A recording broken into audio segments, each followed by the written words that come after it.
The program you're about to see is made possible through the financial support of people like you. We hope you'll join the thousands of people who make our programming possible. Become an In the Life member by clicking on the Donate Now button on our website.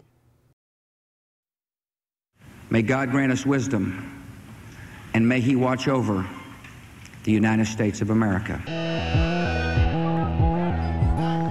The religious right really wants a theocracy, really wants the laws of the country to reflect their often very narrow-minded religious ideas. I once asked you for your prayers, and now I give you mine. And God bless the United States of America. And God bless America. People who claim that we're approaching a theocracy, I think, they do not know what a theocracy is.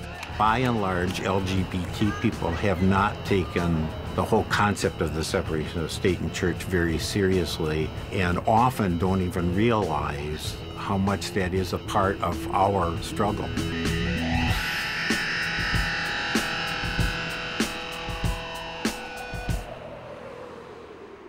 Separation of church and state is a constitutional guarantee that says that we're going to keep a decent distance between the institutions of government and those of religion, because ultimately that will be good for both. Governments won't have to make religious decisions, and religion will be relatively free of government entanglement. There are actually two religion clauses in the First Amendment, what's known as the Free Exercise Clause and the Establishment Clause, and they really work hand in hand. The Free Exercise Clause protects religious exercise and religious expression, and the Establishment Clause ensures that the government not promote one faith over others or favor religion in general.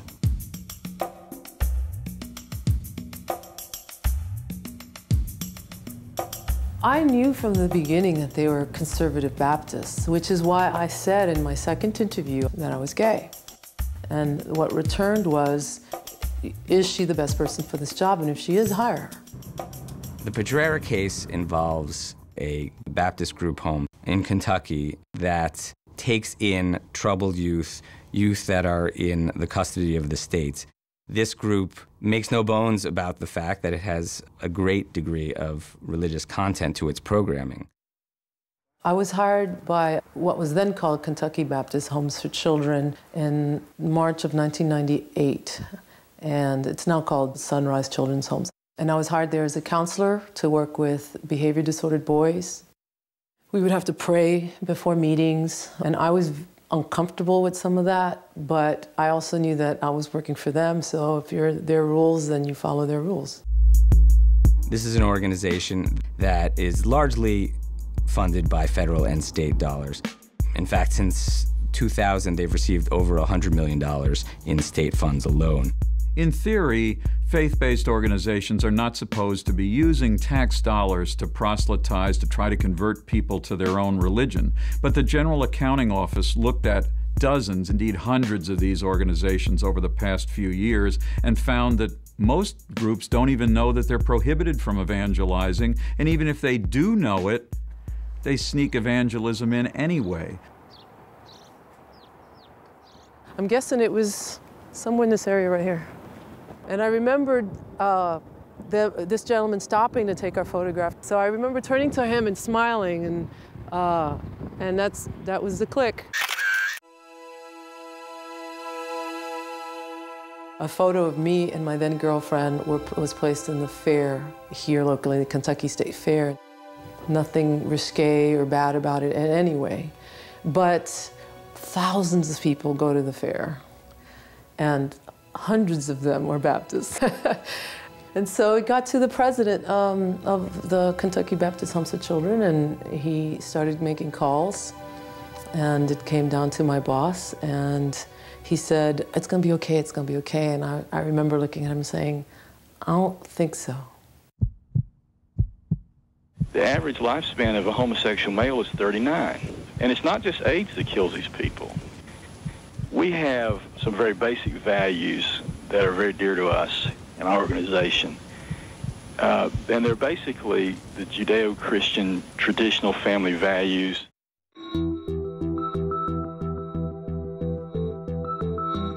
Currently, under federal law, there is no LGBT protection in the civil rights statutes. And as a result, the claim in this case was that she was fired for failing to conform to her employer's faith. Her claim in that regard was dismissed. Kentucky Baptist Homes for Children received public money.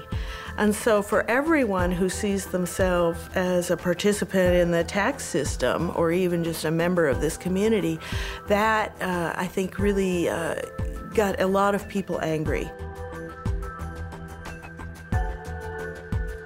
When I heard about what was happening in her case, I must say I was enraged. Being a black man and being 75 years old, I knew what prejudice was. I have from my own experience. So my conscience wouldn't allow me to sit back and do nothing about this. At one time, it was okay to discriminate against a person because of race or color. And then we became enlightened. I have a dream. We became more sensitive. We changed our standards. We actually changed our laws to help us to evolve as human beings to be more open. Now, I think race is actually quite different. There is absolutely nothing wrong, discriminatory, or invidious about a religious group insisting that its leaders share fundamental goals, views, principles. We don't ask synagogues to have Baptist rabbis. Everyone certainly is entitled to their own view of what God does or doesn't dictate. However, they lack a right to have the government support that. And what does this country mean to you? Well, this country has a great heritage. And part of that heritage is the Judeo-Christian value and the one nation under God that has built us strong. Historically, about 20% of Americans admit they are members of the religious right. They are people who would be more comfortable in a Christian nation with Christian laws. And they represent a huge portion, the largest single subgroup of voters in this country. Whenever Uncle Sam gives a church or religious institution some money, it frees up other money to be used for any cause, good, or in the case of something like Proposition 8, very bad.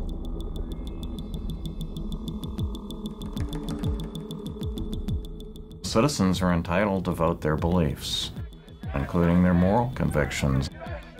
It is not a theocracy if religious citizens have opinions and prevail in the ballot box just as environmentalist citizens, libertarian citizens, or anyone else.